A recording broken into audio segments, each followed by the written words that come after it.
আর অনেকে আমাকে বলে না, আচ্ছা তুমি কি আর বিয়া করবা না, তোমার জামাই না থাকলে কি বিয়া করবা না, হ্যান ত্যান, এইসব অনেকে অনেক কিছু প্রশ্ন করে আমাকে। অনেক সাংবাদিকরাও দেখবেন এরকম প্রশ্ন করে বসে।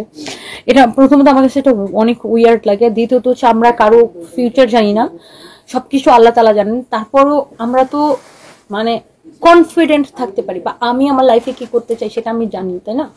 বা আমার একটা ইচ্ছা অনিচ্ছার একটা বিষয় আছে। সো অবশ্যই আমরা 100% জানি না ভবিষ্যৎ সম্পর্কে, সবকিছু আল্লাহ জানেন, বাট আমরা একটা মানে নিজের প্রতি তো একটা কনফিডেন্ট থাকে। যেমন আমার ক্ষেত্রে সবসময় মনে হয় যে আমি কোনোদিন চাই না আবার বিয়ে করতে, এসব মানে চাই না। আমি এমন একটা মানুষের সাথে জীবনটা পার করে আসছি আমার দিনগুলা, যে এমন একটা মানুষের সাথে আমি মানে আছি যেই মানুষটার মতো অন্য কোনো মানুষ হতেই পারে না।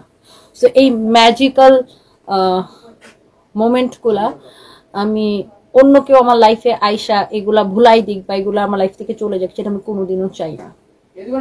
সো থাকে আমি সারা জীবন এই স্মৃতিগুলাই বা এগুলাই বহন করতে চাই।